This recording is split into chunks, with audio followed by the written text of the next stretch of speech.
Hello दोस्तों। तो कैसे हैं आप लोग। आपका स्वागत है हमारे YouTube channel online classes with Anuj पर। तो आज हम बात करने वाले हैं कक्षा 10 गणित की प्रश्नावली 3.3 का क्वेश्चन नंबर 3 का। 3.3 की क्वेश्चन नंबर 3 यहाँ पर लिखना शुरू है। क्वेश्चन नंबर 3 का भाग नंबर 3 और 4। जैसा कि आप जानते हैं कि भाग नंबर 3 में 6 भाग दिए गए हैं। तो इसके पहले वाले वीडियो में हमने 1 और 2 बाकी सारे वीडियो अलग अलग बनाई हैं। अगर आपने हमारी वो वीडियो नहीं देखी तो देख लीजिएगा। इस वाले वीडियो में हम भाग नंबर 3 और भाग नंबर 4 के बारे में चर्चा करेंगे। तो आपको भाग नंबर 3 दिया है। एक क्रिकेट टीम के कोच ने 7 बल्ले तथा 6 गेंदें 3800 रुपये में खरीदी। बाद में उसने 3 बल्ले तथा 5 गेंदें 1750 रुपये में खरीदी। प्रत्येक बल्ले और गेंद का मूल्य ज्ञात कीजिए। तो एक क्रिकेट का टीम का कोच है, उसने पहले 7 बल्ले खरीदे और 6 गेंदें खरीदे, 3800 रुपये उसको पे करने पड़े। और उसके बाद उसने 3 बल्ले और 5 गेंदें खरीदी।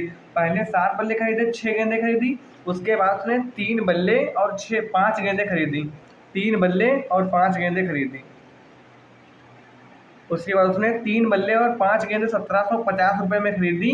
तो हमसे क्वेश्चन में कहा जा रहा है कि प्रत्येक बल्ले और प्रत्येक गेंद का मूल्य ज्ञात कीजिए। आपको टोटल वैल्यू पता है कि उसने 3800 रुपये एक बार दिए, एक बार 1750 रुपये दिए, लेकिन ये नहीं पता है कि एक गेंद कितने का है, एक बाल कितने का है। जब हमको पता नहीं तो मान लेंगे, लिखेंगे माना। जब हमको पता नहीं तो मान लेंगे माना एक बल्ले का मूल्य, एक बल्ले का मूल्य x रुपए तथा एक गेंद का मूल्य y रुपए। एक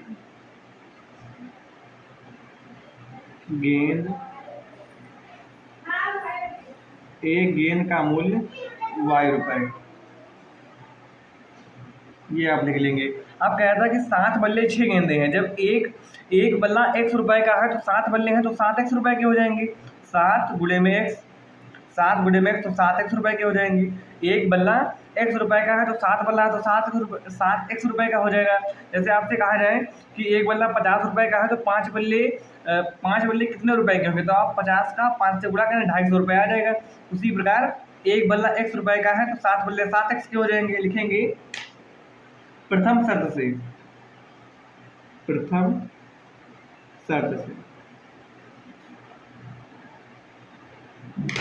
7 बल्ले मतलब कि 7x रुपये। अब 6 गेंदे हैं, एक गेंद है y रुपए की, एक गेंद है y रुपए की, तो 6 और y की गुणा होगी तो हो जाएगा 6y। मतलब 7 बल्ले 7x रुपए के हो जाएंगे, 6 गेंदे 6y रुपए की हो जाएंगी। जब उसने 7 बल्ले और 6 गेंदे खरीदा तो उसने रुपए दिए 3800, तो बराबर कर देंगे 3800 की। ये आपकी समीकरण 1 बन जाएगी, समीकरण 1।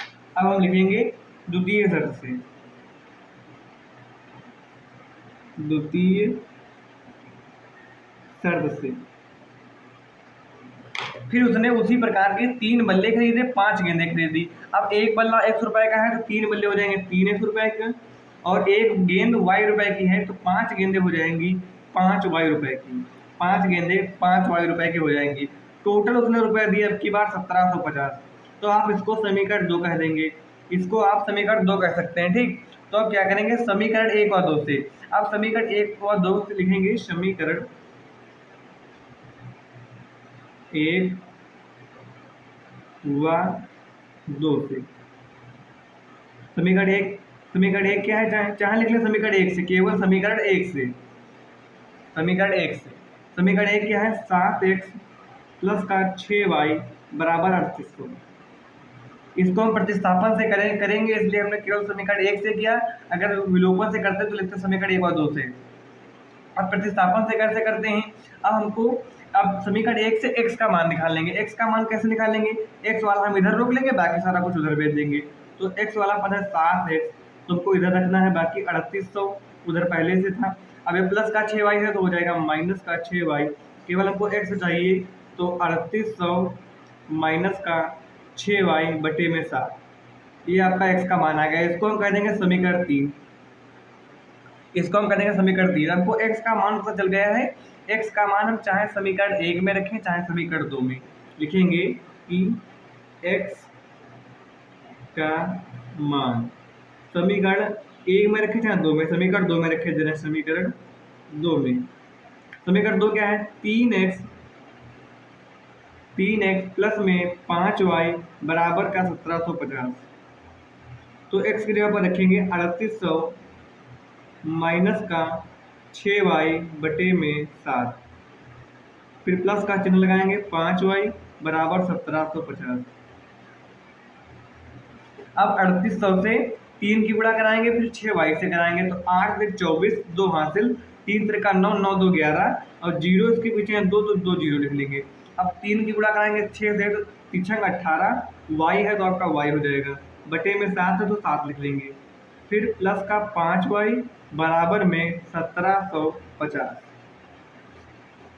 अब इसको नेक्स्ट पेज पर देखेंगे।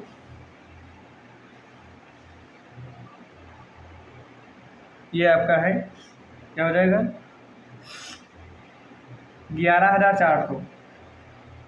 अब यहाँ पर आप एक मान का एलसीएम ले सकते हैं, तो एलसीएम आपको मिलेगा 7, एलसीएम मिलेगा 7, तो यहाँ पर एक बार गुणा होगी तो 11,400 माइनस का 18y। अब यहाँ पर एक है, आपको 7 लाना है, तो मतलब 7 बार गुणा करानी पड़ेगी, तो गुणा आप 5 में करा देंगे, तो गुणा ऊपर कराते हैं ना, तो 5 की जब 7 से गुणा कराएंगे तो 5 7 35 हो जाएगा, y है तो y लिखा रहेगा बराबर में 1750, बराबर में 1750। अब 11,400 माइनस का 18y प्लस का 35y, 1750 इधर 1750। अब यहाँ पर 7 बटे में है तो बराबर के इधर आएगा तो गुणे में हो जाएगा 11,400। अब प्लस का 35 है, माइनस का 18 है, तो चिन्ह लगेगा प्लस का, और 35 से 18 घटाएंगे तो बचेगा 17y प्लस का चिन्ह। अब 1750 है, 1750 है, इसको 7 से गुणा कराना है, 1750 को 7 से गुणा कराना है, तो 7 से 0 की गुणा कराएंगे, 0 हो जाएगा, 5 से कराएंगे 7 5 35, 3 हासिल, 7 7 49, 49 3 52, 5 हासिल, 7 1 7, 7 5 12, 7 5 12,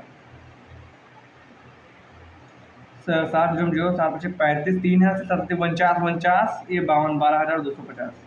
तो 17y के y वाला पद उधर रोक लेंगे, 12,250। अब ये प्लस का 11,400 है, इधर आएगा माइनस का हो जाएगा, तो 17y 12,250 से 11,400 जाएगा, तो कितना बचेगा? 12,000, ये बचेगा 058,850। तो y का मान हमको चाहिए, तो केवल y वाला रखेंगे, बाकी सब इधर भेज देंगे, तो ये बटे में आ जाएगा। तो y बराबर 17 एकम 17, 17 5 85, पीछे 0 तो 0, यानी कि y का मान आपका 50 आ गया, y का मान आपका 50 आ गया। अब हम y का मान समीकरण 1 में रख देंगे। समीकरण 1 क्या थी हमारी? अभी आपको हम दिखा देंगे, आप नोट कर लीजिएगा, चाहे स्क्रीनशॉट ले लीजिएगा। अब हमारा y समीकरण 1 है, 7x प्लस का 6y बराबर 3800। चाहे आप समीकरण 1 में रखें, चाहे समीकरण 2 में लिखेंगे। y का मान समीकरण 1 में 7x प्लस का 6y बराबर में 3800। y की जगह पर मान रख देंगे 6 गुणे में 50 बराबर का 3800, तो 7x हो जाएगा, 6 पंचे 30, 300 बराबर में 3800। अब केवल x वाला इधर रखेंगे, बाकी सब उधर भेज देंगे। 3800 माइनस का 300, तो 7x बराबर बचेगा 3500।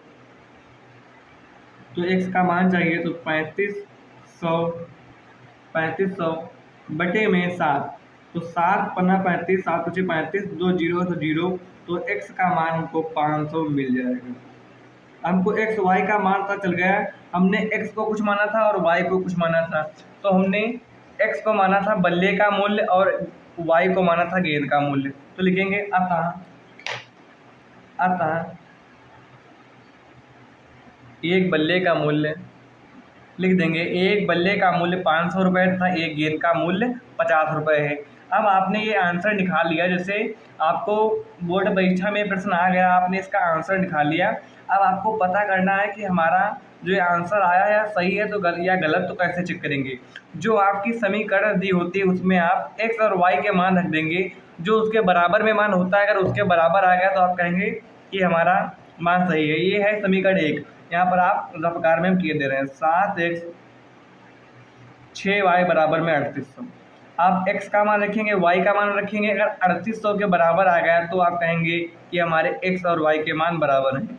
तो x का मान हमने निकाला है 500 और y का मान निकाला है 50, बराबर में है 3800। तो 7 बना 35, 3500 हो जाएगा, 6 30, 300 और 3500 और 300 हो जाएगा 3800, दोनों मान बराबर आ गए, LHL बराबर RHL। तो हमारा ये आंसर सही हो जाएगा। आप ऐसे आंसर भी चेक कर सकते हैं। अच्छा, अब आप इसको नोट कर लीजिए, चाहे स्क्रीनशॉट ले लीजिए। फिर दूसरा वाला पेज देख लीजिए। फिर इसके भाग नंबर 4 को अगले वाले पेज पर हम देखेंगे।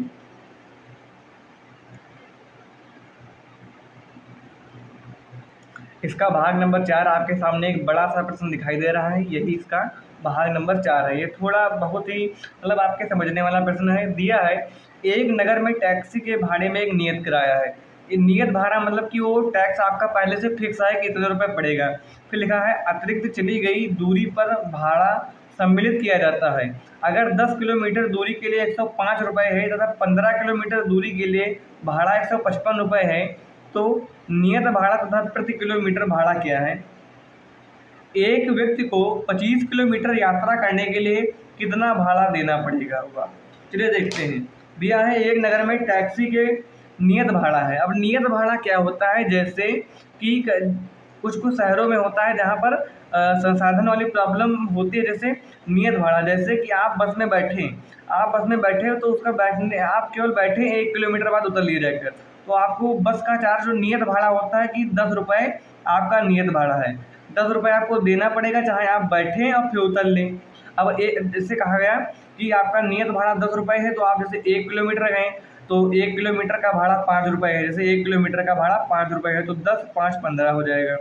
अब आप जैसे 50 किलोमीटर गए तो नियत भाड़ा आपका 10 ही रहना है, और आप 50 किलोमीटर गए, 1 किलोमीटर का भाड़ा 5 है तो 50 किलोमीटर का भाड़ा 55 25 250 रुपये हो जाएगा कि तो आपको 260 रुपये देने पड़ेंगे। तो मतलब आपको नियत भाड़ा देना पड़ेगा। यही इस प्रश्न में कह रहा है कि नियत भाड़े के अतिरिक्त, मतलब नियत भाड़ा आपको नियत भाड़ा तो देना ही है, इसके अतिरिक्त भाड़ा दूरी पर कि आप कितनी दूर गए हैं, 1 किलोमीटर 10 किलोमीटर 15 किलोमीटर, उसका भाड़ा आपको अलग से दिया जाता है। अब एक व्यक्ति है वो 10 किलोमीटर दूर गया, 10 किलोमीटर दूर गया, उसने 105 रुपये दिए। अब 10 किलोमीटर दूरी के तो पैसे देगा ही, प्लस जो नियत भाड़ा है वो तो उसको देना ही पड़ेगा। फिर दूसरा व्यक्ति है 15 किलोमीटर गया, उसको 155 रुपये देना पड़े। तो आपसे कह रहा है नियत भाड़ा ज्ञात कीजिए कि उस परिवहन का, टैक्सी का नियत भाड़ा क्या है और जो प्रति किलोमीटर भाड़ा क्या है, ये आपको ज्ञात करना है। अब एक व्यक्ति 25 किलोमीटर यात्रा करना चाहता है तो उसको कितना भाड़ा देना पड़ेगा? तो ये कुछ आपका ऐसे प्रश्न है। अब देखेंगे इसको हल कैसे हम करेंगे। लिखेंगे हल। अब आपको ज्ञात क्या करना है? नियत भाड़ा और प्रति किलोमीटर भाड़ा। प्रति किलोमीटर का भाड़ा आप ज्ञात कर लेंगे। नियत तो लिखेंगे माना, जो को ज्ञात करना हो तो उसको मान लेंगे माना नियत किराया, नियत किराया x रुपये है, x रुपये, और प्रति किलोमीटर भाड़ा कि आप कितनी दूर जा रहे हैं ये इस पर डिपेंड करता है। प्रति किलोमीटर किराया या भाड़ा y रुपये है। अब आपको पहली शर्त दी है कि एक व्यक्ति 10 किलोमीटर दूर जाता है और उसको 105 रुपये देने पड़ते हैं। तो लिखेंगे प्रथम शर्त से, प्रथम शर्त से। अब कह रहा था कि एक व्यक्ति 10 किलोमीटर गया है, उसको 105 रुपये देने पड़े। अब उसमें क्या है? नियत भाड़े के अतिरिक्त आपका नियत भाड़ा तो जुड़ेगा ही, चाहे आप 10 किलोमीटर जाएं चाहे 15 किलोमीटर जाएं। अब नियत भाड़ा क्या था? 100 रुपये। अब वो गया कितनी दूर है? 10 किलोमीटर। 10 किलोमीटर 1 किलो प्रति किलोमीटर मतलब प्रति किलोमीटर 1 किलोमीटर पर 1 किलोमीटर का भाड़ा y रुपये है, तो 10 किलोमीटर जाएगा तो उसको 10 y रुपये देने पड़ेंगे। क्या आप इतनी बात समझें? 10 किलोमीटर दूर जाएगा तो उसको 1 किलोमीटर का वाई है तो 10 गुणा में वाई, तो 10 वाई आपका हो जाएगा। तो उसको 10 वाई रुपये देने पड़ेंगे और नियत भाड़ा आपको 100 रुपये देना पड़ेगा। तो लिखेंगे एक्स प्लस का 10 वाई बराबर में 105, क्योंकि जो उसने 105 रुपये दिए उसने जितनी दूरी तय की उसके भी पैसे दिए होंगे और आपका नियत किराया तो वो लेगा ही। इसको आप समीकरण 1 बना लेंगे। अगर आप समीकरण ये कैसे बनाए हैं सीख गए तो हल तो आप कर लेते ही हैं, ठीक। अब लिखेंगे द्वितीय शर्त से कोई समझने में प्रॉब्लम हुआ क्या तो आप कमेंट कर दिया करिए। अब दिया है कि 15 किलोमीटर गया है उसको 155 रुपये पड़े, तो आपसे नियत भाड़ा तो लेगा ही, नियत भाड़ा 100 रुपये है। अब 15 किलोमीटर गया, 1 किलोमीटर का वाई रुपये है तो 15 किलोमीटर का 15 वाई हो जाएगा, 15 किलोमीटर का 15 वाई हो जाएगा। रुपये कितने दिए 155, टोटल रुपये उससे 155 रुपये लिए। इसको आप समीकरण 2 बना लेंगे। अब लिखेंगे समीकरण 1 से, चाहे आप इसको विलोपन से हल कीजिए चाहे प्रतिस्थापन से, इसमें कहीं ये नहीं लिखा है कि आप इसको विलोपन से ना हल करके प्रतिस्थापन से कीजिए कि प्रतिस्थापन से ना हल करके विलोपन से कीजिए। तो आप कहें तो इसको हम विलोपन से हल कर दें, तो विलोपन से आपका सरल हो जाता है। आप भी जब प्रश्न में पूछे तब उससे हल कीजिएगा, अगर नहीं दिया है तो आप विलोपन से किया करिए, ठीक। विलोपन से कैसे करेंगे, लिखेंगे समीकरण 1 व 2 से। समीकरण 1 है x प्लस में 10 वाई बराबर का 105, x प्लस 15 वाई बराबर 155।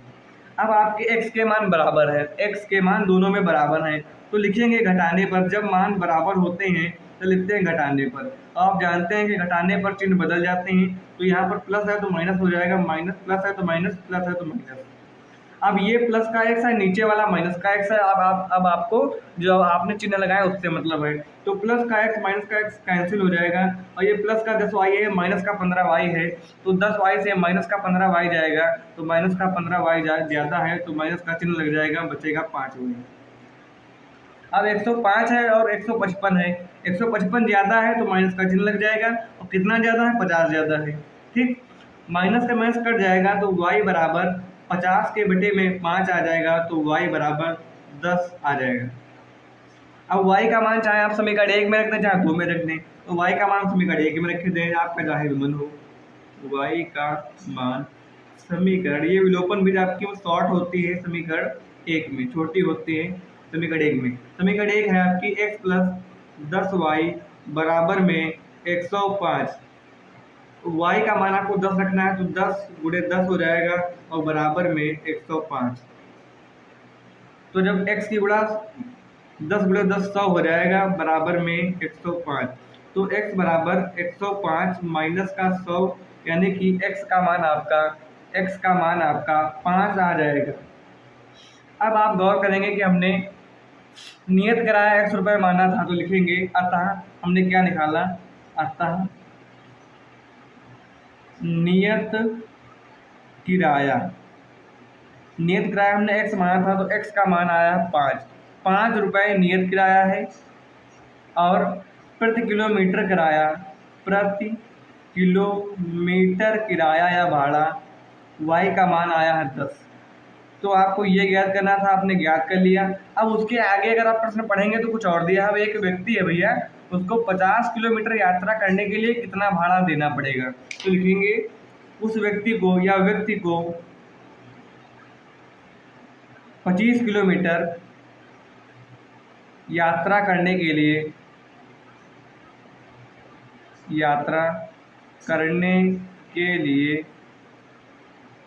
भाड़ा या किराया। अब जब वो 25 किलोमीटर जाएगा तो उसके में नियत भाड़ा तो जुड़ता ही है, तो नियत भाड़ा आपका 100 रुपये है। अब 25 किलोमीटर जाएगा तो 1 किलोमीटर का वाई रुपये था, तो 25 किलोमीटर का 25 वाई हो जाएगा। अब x का मान आप जानते हैं कि x का मान 5 रुपये है और y का मान 10 रुपये है, तो 5 और प्लस 25 दामा 250, 255। अगर उस व्यक्ति को 25 किलोमीटर यात्रा करनी है तो उसको 255 रुपये देने होंगे, ये आपका आंसर हो जाएगा। आप लिख सकते हैं अतः व्यक्ति को 25 किलोमीटर यात्रा करने के लिए 255 रुपये देने होंगे। तो ये आपके दोनों प्रश्न हो गए, आशा करता हूँ आपको समझ में आए होंगे। तो वीडियो को लाइक कर दीजिएगा और चैनल को सब्सक्राइब कर दीजिएगा। अगर कोई इन 2 प्रश्नों में आपको डाउट हो तो आप कमेंट करके बताइएगा please. Okay, thank you friends.